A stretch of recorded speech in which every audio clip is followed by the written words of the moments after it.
Hello everyone and welcome to another year in the TikTok of Feminist Landwhale. Yes, we're doing her again.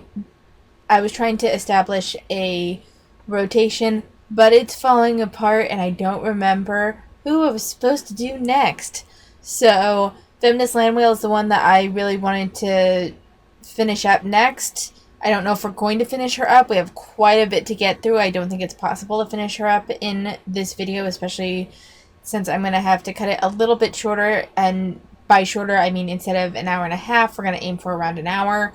I also want to apologize in advance for any ambient noises you may hear. I do my best to take it out, but I am not very skilled with editing, and I hate it, so I do try my best, but I have limited sources, limited software, and it is kind of what it is. Unfortunately, I live in a rather packed house with people who are hard of hearing. So everything is fucking loud constantly. It's grates on the nerves sometimes. But anyway, so that's what we're doing. Oh, also, just a quick thing, because a couple of people have mentioned in a previous video, I've talked about trying to take this channel down and end it, and I was going to do fewer videos at the beginning of the year. So there's a reason why I have not done that. One, I am going to end this channel, but we still have like over 60 accounts to get through. This was a bigger project than I anticipated, and I've kind of found a second groove, and I'm enjoying making things right now. So we're just going to kind of continue on this. Once I finish this project, I don't really see myself looking for something new after this. We'll see. For now, my plan is, after I get through all of the year in the TikToks that I want to do, that's kind of the end of the channel. As for rolling back how many videos I do a week, because this project is much bigger than I anticipated, and the way my life is right now will allow me to continue the recording schedule I have, where it's 2 shorter videos one week, a longer video the next, and just kind of rotating that. That's working for me right now. I'm assuming come September that's going to change, assuming I can get a full-time teaching job. That's a change in job is going to drastically change what I can and can't do. So we'll see. Well, everything's kind of I'm figuring it out as I go along, but I have hit a second groove with this year in the TikTok thing that I'm liking right now. So for now, I'm just keeping on my schedule. So with that roundabout way of speaking, let's just jump into this. I think this comment is funny because I've made many what I eat in a day videos, and they all kind of look like this. Like, you're seeing the food I eat, you're seeing me eat it. I'm not lying about anything. And then second of all, if we want to talk about how I got to the weight that I am, it's because of weight cycling. It's because I would go on a diet. Okay, I'm going to address the weight cycling bit thing in a moment, but it took me a second. I was initially thinking I was going to skip this video and that it wasn't related to what I cover, because I think what they meant is if you actually ate, and she's addressing it as such, but it says if you sexually ate like that every day, you wouldn't be as fat as you are. The problem is you all lie. And I got so about the sexually ate. I'm like, is this a feeder? Is this did I miss what I eat in the day where she like sexually eats something? It took me a second. And no, the reason why you are the way you are is not weight cycling. I think weight cycling is an interesting term, and I don't actually have a problem with the term itself, as opposed, because it essentially means at its core the same thing as yo-yo dieting, and I just kind of think that it works a little. I like it a little bit more because I think it denotes a particular bad cycle habit, a habit that you are continually cycling through.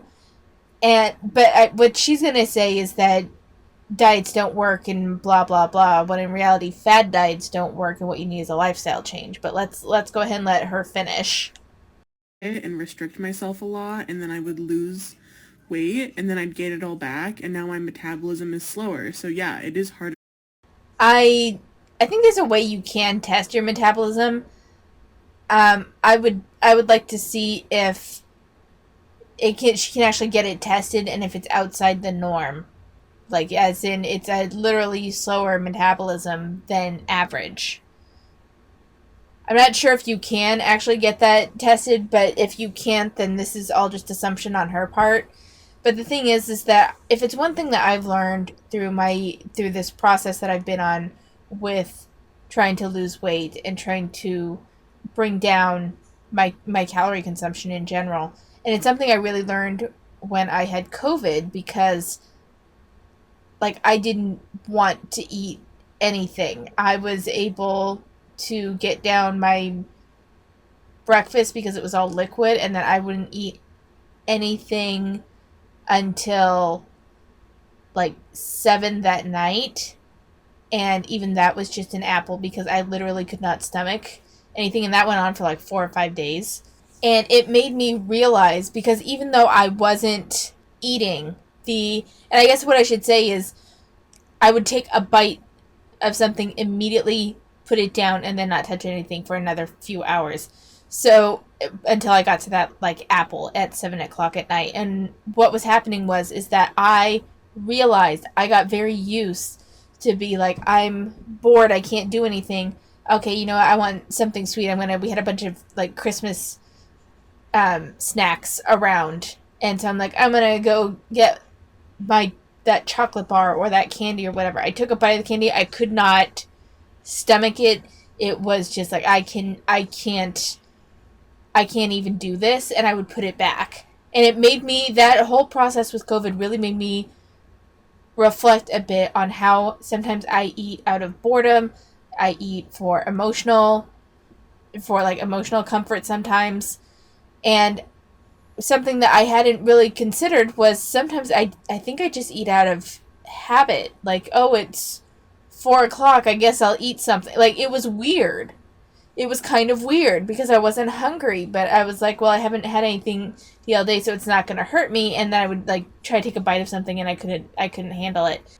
Your perception of your actual habits, unless you are actively tracking them so you can see it, and unfortunately, even then, it's still going to be editorialized because it's you. Especially if you're trying to make excuses like this, you're going to editorialize it and not see everything that you are eating.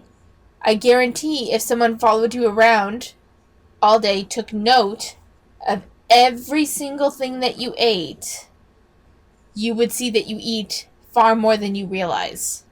I have some family members that are like, no, I don't eat so much during the day, and I've pointed out, like, when they were kind of contradicting that, and it ended up in an argument, and I'm just like, you know what, just not my thing. Thought I was helping, clearly not. We're not. You can't actually show people like this anything, even if you were to follow them around with a video recorder all day and show them. And they're like, I didn't really eat, and you're like, actually you did. You ate here and here and here and here. They will get defensive, and it becomes an argument. And it's fine if you don't give a fuck and you don't live with them, but if you live with them, it's a whole other issue. I'm going off on a lot of tangents today. I'm sorry. It's outside of my regular recording time. Normally I do this in the morning. I'm doing it in the evening this time. So I might go off on a few more tangents than normal. For me to lose weight because of my slowed down metabolism. But also, like, again, like, I have nothing to hide. I'm not ashamed of being fat. I'm not ashamed for eating what I want to eat. Look, right now, eating a bag of yassified M&Ms. Eating is fine. There's no shame in eating food, no matter what it is. Food has no moral value. As we've explored this, I've kind of understood this concept that they try to put forth more. This food has no moral value. And the thing that I've kind of come down to on it is they put forth this concept of, I think they're equating morality with what people say is healthy. Like, you shouldn't eat that, it's not healthy, and that is somehow moralizing the food, which I disagree with. I think in general, I think you should probably mind your own business regardless. But if someone, I have elderly relatives that I live with and care for. They, this is, I mean, I think it's a fairly good example. They're diabetic. One of them comes in, says, I need some protein, so I'm going to eat some cereal. And I'm like, you realize that the cereal, and it's like Frosted Flakes, and I'm like, this cereal's just sugar, and they're like, yeah, but the milk has protein, and I'm like, the milk also has sugar, and there's not going to be nearly enough protein to balance out the sugar, and they don't believe me. So we pull out the carton of milk, and I show them that for a cup of milk, it's 12 grams of sugar for 8 grams of protein. Then they look at me and go, well, it's the only thing with protein in the house. And I, of course, was like, that's bullshit. And they ended up having some turkey pepperoni slices and a cheese stick. Because what they said they needed was protein. It wasn't even that they were hungry. They just felt like they needed some protein because they are big carb and sugar eaters. That whole thing to them would have been me moralizing the food. When in reality, what I was doing was, one, caring for my elderly relative. They have diabetes, and clearly that cycle of thought was something that they were trying to justify. They've had issues controlling their blood sugar lately. So yes, I shamed them into eating pepperoni and mozzarella stick, and I don't feel bad about it. But I think that that's not wrong, per se. I think especially if it is a loved one and you're like, you say you haven't eaten that much and yet here you are eating through Oreos. If you haven't eaten that much, perhaps maybe you should, kind of gently tell them maybe you should have like an actual meal. Maybe you should have protein. Maybe you should have some veggies and like, especially since a lot of these people talk about like general fatigue and stuff, and like they talk about chronic illnesses, and one of the ones that I see come up a lot is chronic fatigue syndrome. And I'm not saying that chronic fatigue syndrome doesn't exist. It absolutely does. But I think for a lot of the FAs, I can't help but wonder if it's more tied to their eating than than like a condition. Because there was a time when I was a teenager in early 20s, where I ate a shit ton of sugar. And I mean a shit ton of sugar. I'm so fucking lucky. Between that and I was at like my highest weight during this time too. I am so fucking lucky I didn't get diabetes. Like, it was bad. And you know what? I was fucking constantly exhausted. I just thought I was a low energy person because I've always been kind of more reserved, and I'm not one to have like super high energy. My energy rate though, as I've gotten older, I'm 31 now. I have had the most energy since childhood, like since I was under 10. And I highly equate this with the fact that I have a fairly active job. I go running now, and I eat a lot better. But I've gone off on a long tangent, and I think this was our first video. I'm almost afraid to see what the time is. Yeah, so I've gone off and talked about this entirely too much. Hey besties, we just went to Costco. We're gonna do a snack haul. So, hi. We got seaweed. Very excited. I'm curious, is the seaweed just like a snack, like you just eat the straight seaweed? Not shaming it or anything. It's not something I would go to for a snack. But if they like it. Baby outfit. Yeah, not a snack, but very cute. Doritos. Boba milk tea mochi, which don't really like the sound of that. And honestly, the Doritos and the boba milk tea mochi, like these big things you eat much more. Costco has this thing that's a combination of like cranberries and coconut and chocolate, and it's fucking dangerous. My mom went to Costco recently. She has a Costco membership and was like, do you want me to get that or Boom Chicka Pop, which the kettle corn is. Those two are fucking dangerous. I will eat 1,000 calories of those, in either one of those, in one sitting when left alone. I was like, do not get it. You bring it into the house, you fucking hide it, because I do not want to see those things. That's the issue with getting snacks from Costco. Costco is great if you're buying like stuff like chicken or some stuff in bulk that you're going to use. Butter is actually a pretty good thing to get from Costco because it keeps for a while, and then you don't have to worry about butter for a while.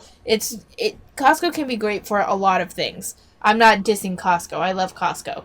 But getting the snack shit from Costco is dangerous, and I guarantee you don't realize how many servings you're taking in because it's a big fucking bag and it warps your perception.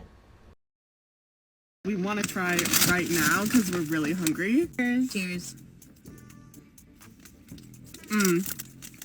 That's really good. I know. That's really good. And we got shrimp cocktail and one more thing, I think. Yep. Eliana really loves these crunchy rollers, so they're for her. And yeah. Oh, and I got one of these cold brew mocha freezes because they're really good. Yeah, they are. Cold brew mocha freezes, which looks like it has a lot of chocolate syrup in it. You have this bag now open in the car and you're eating it. I guarantee you're taking in far more sugar than you realize. If you're hungry, get like actual food. Please don't eat all the carbs and sugar that you have in your car now. But then again, I'm moralizing food by saying that. I mean, you want to have a major sugar crash and then blame your fatigue on just that you had a long day. Go ahead, I guess. Not my life. Can I have one day of peace? One day. Can I just have one day where someone gives me a compliment and another person doesn't comment wrong or don't lie to her? Can I have one day? Just one, please? Honey, it's social media. No, you cannot have one day. You cannot have one day. No one can have one day. If this is your like one day of this is like your version of not having peace, count yourself lucky. All right? There are people that live without peace most days for far worse reasons. Granted everyone has their own perception. Perception is reality, and so if this is like your hardship, whatever. But I'm just going to tell you right now, no, it's social media. So you want to have a good day, you want to have one day where you don't have to deal with it, don't open social media. Boom. You're welcome. The video I just posted got maybe 30 likes before it got taken down for harassment and bullying. Not a day goes by on this app where I cannot defend myself. Like, it's okay for people to give me unsolicited diet advice and to say just the rudest fucking things you could possibly ever think to me in my comments. I report them, nothing happens. I respond to someone who said something stupid to me and I call them out on their stupidness and it gets instantly taken down.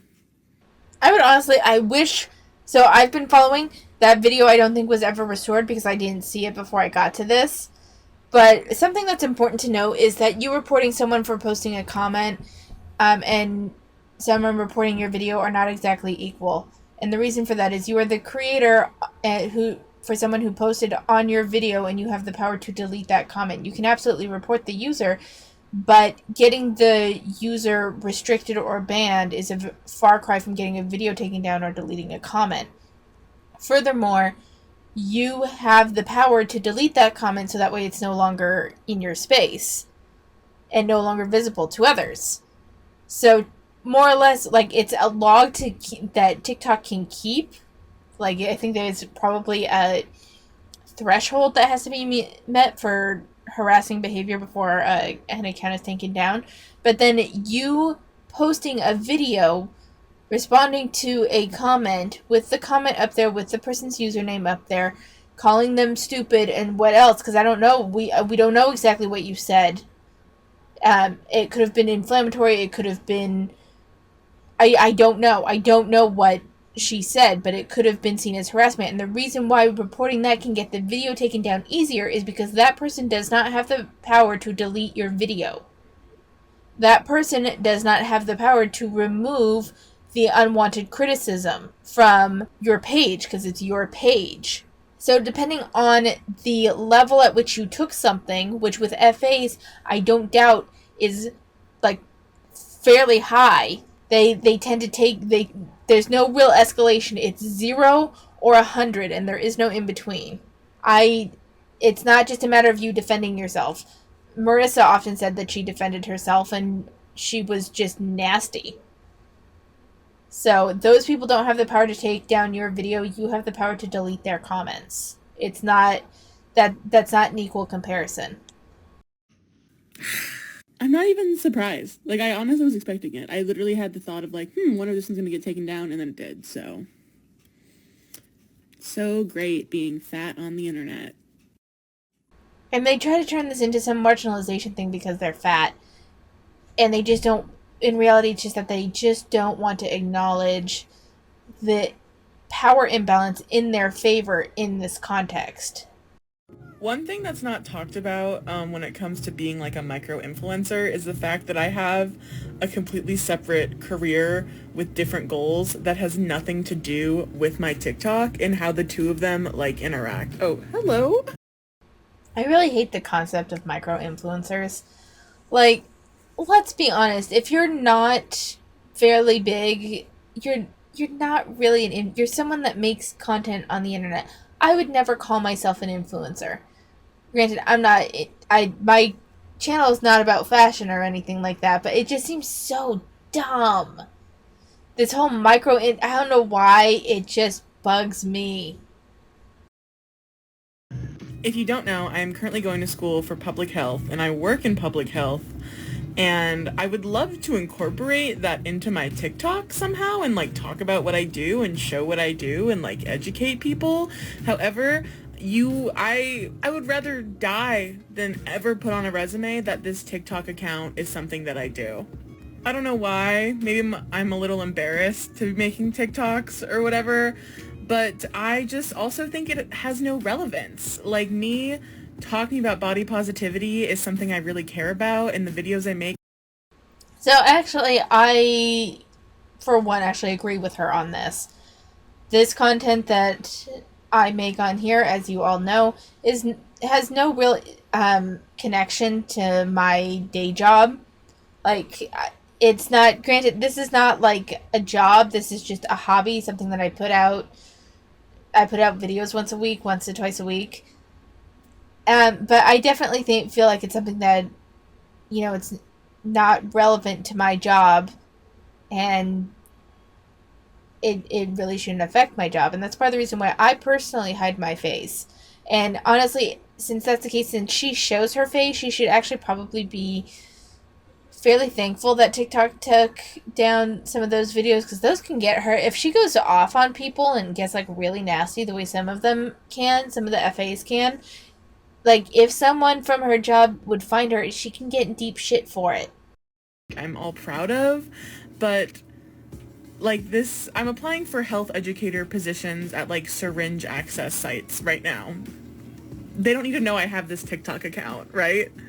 And I think about like, what am I gonna do if Furthermore, like, it can actually, now that I think about it, it could really limit her ability to get in employment if the places that she's applying to do not subscribe to the fat acceptance ideals, which unfortunately are espoused in certain medical areas now.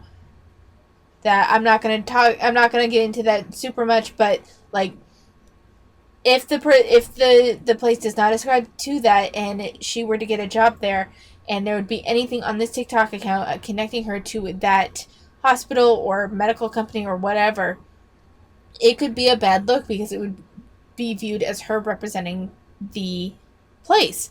And that's, like, I agree. I think that they should be separate, and personally, I don't think necessarily that she should not be able to get a job depending on what that job functions at, based on what she says here. By and large, it's irrelevant. Unlike, though, someplace like someone like Fat Dr. UK, who has said they're a family doctor. They put out that they're a doctor a lot as a way to exert authority, and then continues to spew misinformation. That's where the issue comes in. I work in education. I don't talk about fat acceptance shit with my students because it's not relevant and it's not important to their education. There has been some things when we've talked about opinions online, and I did put forth something kind of fat acceptancy to them. I did not call it fat acceptance. They don't know. I just told them that there are some people out there that think Twinkies and fresh fruit are equal. And I got a little bit of faith in humanity at that point because all the kids were like, "What? That's dumb." But it was their opinions on what should happen to that. They didn't view it as misinformation; they just viewed it as opinions. It was a really interesting conversation with those students. But I do think, barring someone that like Fat Dr. UK that's using their profession as a as a way to prop up their viewpoint, if it's not going that far, then I do think that they should be kept separate.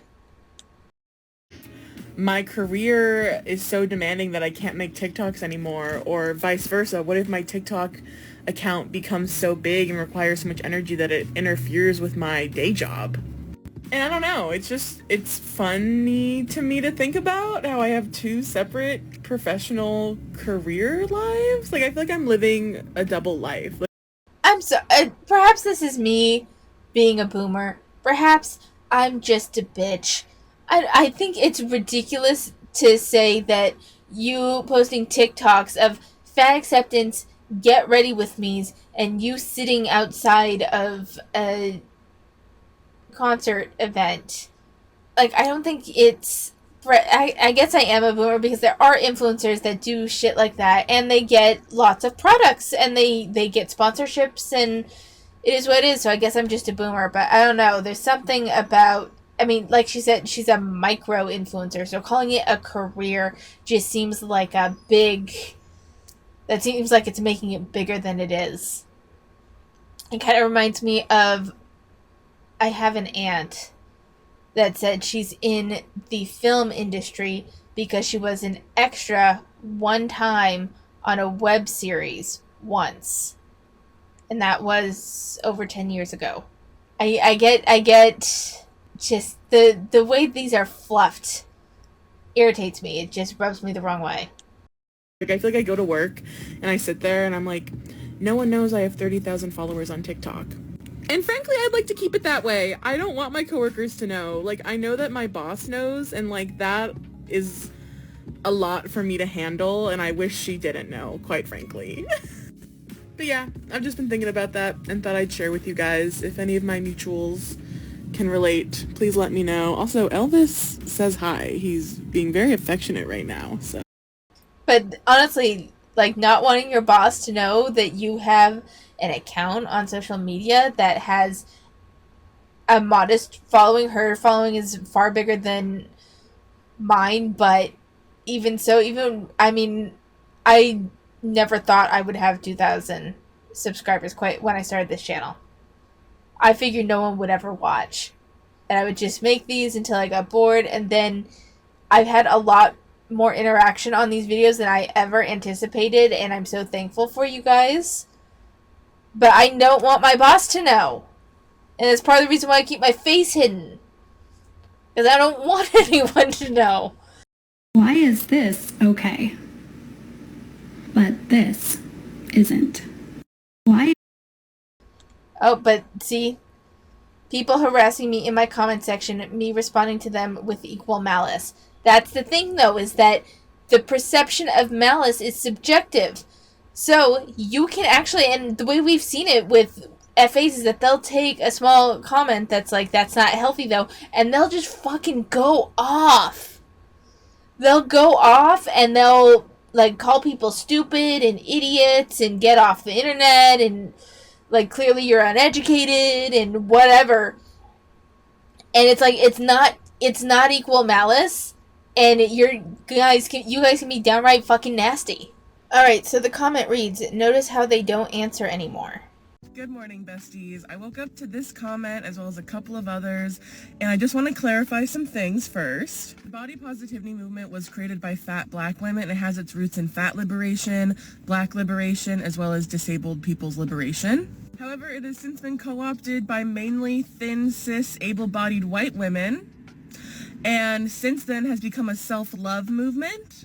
However, body positivity at its roots has nothing to do with self-love or insecurities or how you feel about yourself.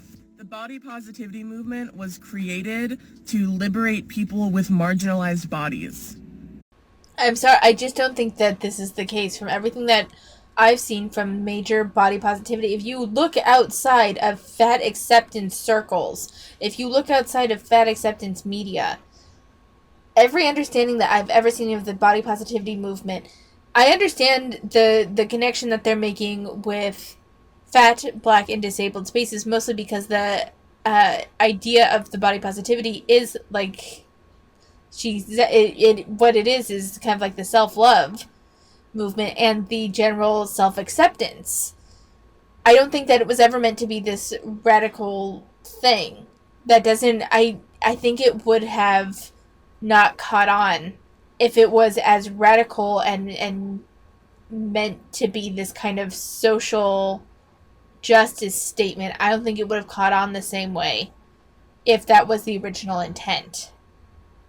Because companies aren't going to take something that has roots in some radical political ideas, because all it takes is a Google search nowadays to find that out. And companies would not put their brand on the line unless it seemed so very innocuous. And the body positivity movement is very innocuous on its front. Like, there's this nitty-gritty bullshit that we're seeing here, but by and large, what it is about self-acceptance and self-love, which is kind of the feel-good shit that you can take to the bank. It's really as simple as that. Marginalized bodies include fat bodies, disabled bodies, trans bodies, and bodies of color. So if you don't fit into those categories... You can't tell someone's ethnicity just by looking at them. You can't tell someone's disability just by looking at them. You can't tell someone is trans or not just by looking at them. You can't... And the fat acceptance idea of what fat is different. What they don't seem to understand is what's considered fat can vary geographically a lot. It can vary a lot. I think in, like, the South, I would be considered thin. Maybe not skinny, but thin-ish, you know? But in fucking California, I'm fat. Like, I'm huge. It's kind of a matter of perception. Where I live now, I'm largely seen as, like, most, like, normal. What was really interesting was a coworker, this was about 5 years ago, and I was roughly the same weight that I am now. My weight has fluctuated about 10 pounds since then, 10 to 20 pounds, actually, if we're going based on my highest last year. And I had a coworker call me skinny, even though I'm not skinny. I've never been skinny. A lot of my family thinks I'm lower in my weight, both my family and my current coworkers, because we've talked about weight loss and stuff. And I have no problem sharing with them, but they're kind of surprised when I'm like, I'm in the 180s. And everyone seems to think that I'm in the 160s. So part of that is just also my frame. I tend to, I've talked about my broad shoulders, and I tend to just carry weight in certain areas that can be a bit more flattering. So that's where I think that misperception of my weight comes from. But getting back to my point, she's trying to put these restrictions, and yet she doesn't understand that given the general rhetoric that we've heard from even other fat acceptance creators and creators regarding some of those marginalizations, will say that you can't judge someone's physical ability strictly on how they look. You can't judge someone's ethnicity strictly on the way that they look. You can't judge someone's, gender identity based on how they look. Gender identity and gender presentation can be very different. It's just it's that whole thing. It's that whole thing. So I mean, pick a side. Body positivity is not meant for you. However, body positivity is intersectional. For example, I'm fat, but I'm white. I still have white privilege. There are thin people who are people of color. There are people who fit into more than one marginalization, who are fat and disabled, who are trans and a person of color, who are any combination or one of these things. It's intersectional. Additionally, just because body positivity maybe isn't meant for you if you are a thin, cis, able-bodied white woman, that doesn't mean that it doesn't benefit you. The liberation of fat people benefits thin people. However, thin people only really care about themselves and, like, don't care. Like, you guys don't care about yourselves. This is what I fucking love about this movement in particular, is that they demand that she's like, all you care about is yourselves. And we've heard about, like, the evil thins and shit, and yet you guys consistently demonize people who are smaller than you. It doesn't even have to be thin. I'm a size 14, and I would be considered an evil thin by you, and I'm not thin. Like, do you not... I don't understand how you guys can attack the same people that you want support from. It's fucking baffling. Okay, so the comment says, you have a valid point, but your duet with the girl is so counterproductive in accomplishing what you're saying in this video. So I think this is referring back to her doing, oh, we're samesies sort of thing with that thinner girl, I think. But I think she goes into it, so we'll just listen real quick. This comment is like from months ago at this point, but I want to talk about it because I think it brings up something really interesting. Since it's been a while, I'll recap. Basically, this thin girl was participating in a body checking trend, and Oh, is that that was the justification? That's right. That was the whole body checking bullshit, and all. It wasn't just like gorgeous girls look like this or whatever, and she was in leggings or something. She was fine. It wasn't a big deal. Duetted her video, and I was like, OMG, we have the same body, even though I'm like very... Okay, yes, it's the video that I'm thinking of. So this whole shit, you say it's body checking, and let's be clear, body checking primarily applies to those with restrictive EDs, trying to make sure that they're thinner, even though the video was not body checking by any stretch of the imagination. And so your answer to that was to purposefully try to upset a person with a medical issue that is clear, from your perspective would clearly be struggling with a medical issue. Your answer is to be cruel. Let's outline that very clearly right now. It wasn't to say, this isn't okay, I know what you're doing, this isn't the way to do this. No, your answer to that was to try to be as hurtful as possible to this person that's clearly struggling. Very obviously bigger than she is. And that video in particular, like some other videos I've made, wasn't meant to be serious. Like, it wasn't meant to be this big political statement. Okay, I believe that, but then don't say that you were saying that you were trying to combat body checking. Because there was a little bit of a political statement in there. That wasn't just a joke. And even if it was a joke, let's be honest, that was the mean bullying sort of joke. Let's not say that was fat girls sticking up for themselves with humor or some shit. Let's call it what it is. Clearly you're backtracking. Clearly you're kind of rewriting things a little bit based off what your intent was. You were trying to make someone insecure. That's what you were trying to do. I wasn't trying to educate anyone.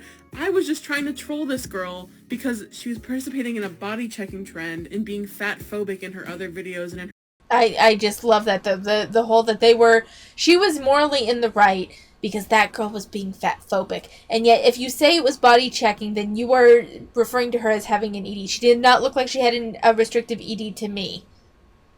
The girl, I remember the video, the girl looked like a normal weight, a healthy weight, and was thinner. Like she was what was probably a very, like, the BMI's healthy weight range. Her comments, and I wanted to fucking put her in her place, and I think I did a good job of that. Personally, I don't think my duet of that girl's video took away. Okay, so I just want to, we'll even go with her narrative for a moment. This girl was doing body checking, but it wasn't related to restrictive ED, and you were trolling her, trying to put her in her place because of the other comment that she makes is fat phobic. Let's just take all that in a nice bubble real quick. So, this girl who's posting shit on her own TikTok and is doing her own thing, talking about herself, and you decide to have a problem with it and make a troll video when a more constructive thing would have been constructive criticism or just a general criticism like I do. That's fine. But do you not see how that can be turned around on you? Do you not see the parallels here between your so-called trolls that leave you comments and that make videos on you like I do? Because I don't think I'm a troll. I wouldn't even necessarily call myself a hater, but I have some serious issues with what you say. But do you not see the parallels? Do you not see how you commenting on the girl, and we'll put aside any potential, like, ED issues or anything that might be going on with her. We'll just take it at face value for now. Do you not see how that is the same as me criticizing your viewpoints? And the thing is that I don't even comment on your get ready with me's and your outfits and your general fashion shit, or when you're, like, trying to show off and look cute, like this girl was kind of doing. I don't comment on that because it's irrelevant. And it's just you existing on the platform, not spewing misinformation, not trying to rewrite history. But this girl was mostly just existing on her TikTok. And you stuck your nose where it didn't belong, which is fine. We all do that. It's social media. This is what happens. I want to be clear, I'm not criticizing her for sticking her nose where it doesn't belong. I stick my nose where it doesn't belong all the time. That's why I have this channel. But there's parallels here that I feel like she's missing. Anything from the video that this comment is from, or any other more serious body positivity / like fat phobia educational video I've made, because I'm allowed to make content that is more serious as well as make content where I'm trolling fat phobes. Like, I can do two things at once.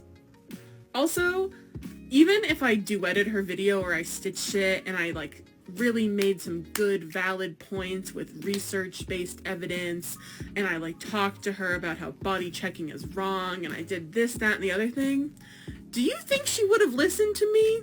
Because I don't. I really don't think she... Do you think she listened to your other one either? I guarantee by this time you are not even a blip. I guarantee she's forgotten all about you. And that whole thing about I'm allowed to make really serious content and then trolling videos. And while I agree you can create and put whatever you want on your TikTok, you realize that you lose that moral high ground that you are trying to so hard to cling to when you do that. Let's be clear. You can make serious videos talking about something that's important to you. You can make trolling videos that's just you trolling what you call our fat phobes. But what you can't have is have the moral high ground while doing both of those. You can't get upset that people troll you then, even on your serious content, because you have shown that you are a person that will troll others unprompted. You lose your entire moral high ground. And anything about people like just not letting you exist. You lose all of that claim when you make these trolling videos. You can't claim victimhood while acting like a bully and expect people to see you as a victim. It just doesn't work that way. People have eyes, people have their own sense of justice. And you claiming to be this victim of diet culture and unfair beauty standards because you're fat while you're trolling the thins, you lose the moral high ground on that, And no one's gonna view you as a victim because we see that you take stabs just like everyone fucking else. So no wonder people take a stab back at you. Would have listened to me. Most of the time when I duet fat phobic people, they don't give a shit. When I respond to them, they truly don't care. And I'm not gonna put the time and effort into making a super serious sit down video if the person's not gonna give a shit. Like, if nothing's gonna happen. Also, that video where I was trolling her, that got a shit ton of views. And I'm not gonna lie, I like when my videos get a lot of views. That video got way more views than this one will probably, or any other educational video I've made. I don't know, I thought it was really funny, and a lot of other people also thought it was funny, specifically other fat people, which, like, is who my content is for. Like, first and foremost, I make videos and content for other fat people, as, like, a body positive activist in the fat community. If you've Do you not see the issue, though, with you saying that you are a body positive activist while trolling a person because they are thinner? Do you not see the issue there? I love all of these justifications she's putting up for why she made the video that she did, and this is like a couple months later. Honey, either ignore it and be like, I'm fine with it, and leave it up and stand by it, and that's fine. Or take it down and don't do something like that again, but stop trying to justify it. The people that you need to justify to aren't going to be convinced with this argument, and the people that you don't need to justify to don't give a shit anyway. They agreed with you in the first place. So either stand by what you did or don't.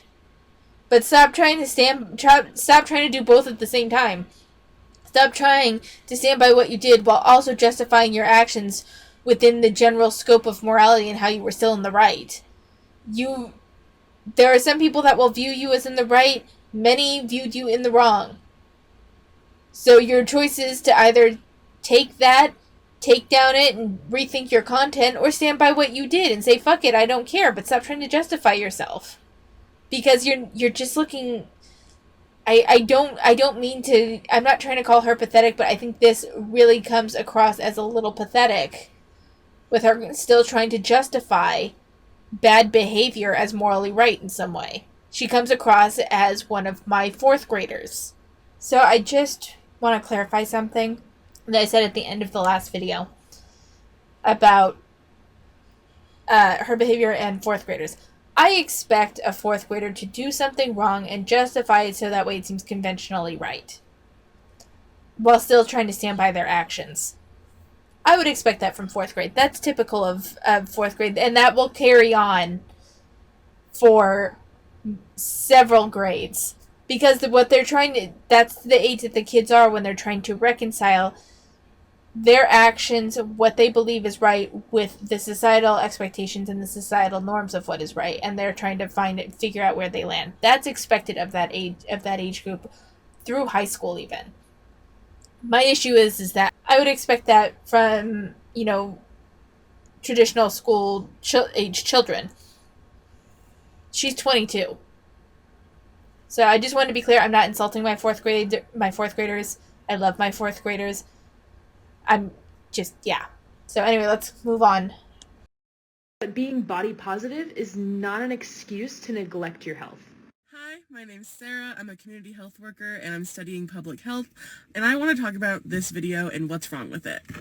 You're right, being body positive is not an excuse to neglect one's health, but that implies that every fat person is unhealthy, and that's simply not true. I myself am a fat person, and while I can't speak for every fat person, I have never had issues with high blood pressure, heart disease, or diabetes. That doesn't mean that you're healthy, though. I love that they always try to put this as like, I don't know when it happened. At some point, everything became very pathologized. Like, you can only be considered unhealthy if you have, like, an illness. But you can be unhealthy without any of those issues because you can't walk up a flight of stairs, because you are significantly overweight that it is deteriorating your joints, even if you don't have, like, osteoporosis or something yet. Like, you don't have to have a medicalized issue for you to be unhealthy. People can also be skinny and unhealthy, but not have, like, a major issue like that. They can just be sedentary, they don't get any cardio in, they eat like shit, and they smoke. And that would be unhealthy. Same can be said for fat people. Fat people are largely far more sedentary. They clearly eat too much. I just, when did it happen where, like, this whole, like, sometimes people aren't capable of being healthy? Well, that's not what I'm not talking about someone has a chronic illness that they can't control. So to tell them to, as long as you're healthy, is wrong, when in reality it's like it's a shorthand for you're doing everything you can for your health. Feminist Landwhale are clearly not doing everything that you can for your health. I've skipped over it several times, but she goes out partying, drinking, eating like shit, and granted, she's 22 at the time of this, so, like, not super judgmental, but let's not pretend that that's healthy, you know? Ever. And the majority of the other fat people I know also have never had any problems with these illnesses. However, even if I had any problems with those illnesses, that does not mean that I'm less of a person or that I have failed or my body. No one has said that that makes you less of a person or that you have failed. The issue comes down to you. So the reason why people espouse health is it's also a matter of espousing that you have done what you can to be healthy and to not have issues. It kind of is the same thing with, like, when they bitch and moan about sizing in stores. Like, they think everywhere should have a size 30, and when it doesn't, they get all fucking upset, and then when other people are taking the larger sizes, which would create more of a demand, then they also get upset. And it's like, you're damned if you do, you're damned if you don't with these people. It's one of those things where it's like, you're not doing anything but complaining either way. I actually don't. I'm going to be honest, I lost track of where my point was with that last statement. Has failed in any type of way. That rhetoric is ableist and fatphobic and rooted in so many other issues, and the idea that fat people have neglected their health upholds the stereotype that all fat people are lazy and slobs, and that's not fucking okay. So I'm not going to say that all fat people are lazy and slobs. I've seen fat people that are very diligent with their work, are very invested in as parents, and that sort of thing. I do think that they do neglect their health, and I prefer the term neglecting your health to laziness, because neglect your health means that other things took priority. Yeah, no, sorry. Diabetes, a big contributor to diabetes is weight, weight and diet. Genetics can also play a factor, but a good portion of that, like, trigger of whether you're gonna get it or not can be controlled by you. Not all the time, but often enough. Same thing with heart disease. If you if you're going to the heart attack grill on a regular basis, if you're fucking Nikocado avocado, you're not doing shit for your health. Let's be honest. And I mean, you guys don't. I just hate this thing that, like, their fatness is completely out of their control when it's clearly not. But I'm gonna end it here. I went a little over the time I was going to invest in this video, but I feel like I'm having a harder and harder time keeping to my points and going off on more and more tangents. Not the full-time investment that you guys are used to for the one video for the week videos, but it's what I have in me this weekend. Sorry about that. Quick notes. Finally got down from 184. I'm down to 183. I lost a pound. I'm very happy about that because I've been stuck. That 184 has been a little bit of a barrier for me for months. So that was really nice. I have been super invested in otome games lately, and I'm in trouble, and I'm trying to not let it consume my free time, because I have a bunch of crafts and stuff that I love doing, but I've been super invested. Right now I'm playing Cupid Parasite. I just finished Shelby's route. I adore him. I love him. He was fantastic. But I have that. Amazon had this huge sale on a bunch of different Otome games, and I had a $100 Amazon gift card, so I bought 4. I have Color and Malice, Cafe, Enchant. Is it Enchante or Enchante? One of the two of those. But yeah, that I bought P Fiore, Faded Memories. I bought Olympia Soiree as well. So I have entirely too much. That includes, I've only played through 1 round of Cupid Parasite, and I still have my Butler. So I have entirely too much. And I've been super also invested in the manhwa series of Villains Are Destined to Die. And that's fantastic. I love Eclipse, even though he's a giant waving red flag. And apparently, I found out is a bit of a yandere. I spoiled myself, which disappoints me. I'm not a big fan of yanderes. But that's the whole thing. I did read some of your New Year's resolutions. Thank you for sharing them with me. I will bring them up in the next video. I'm sorry I did not think that through, and so I don't have them prepared. But yeah, if any of you are, I'm sorry, you're gonna hear me in this ending section talk a lot about Otome games and Otome media, like this manhwa that I'm reading. For a while, it's consumed my brain. Villains Are Destined to Die has now inspired me to write my own isekai otome story that I'm currently working out, and I'm in it deep, you guys, and I need I need to find my way out. Part of me misses the concentration that I had before I broached this genre, and then part of me just loves the feeling of obsession over my this shiny new thing. So yeah, that said, let me know what your current obsession is, because not that I need more, but I'll fucking go and check them out and probably have more. It's sorry for that this video may not be up to snuff for a lot of you. It's one of those weeks. So take it easy, take care of yourselves. I adore you all, and I will see you next time.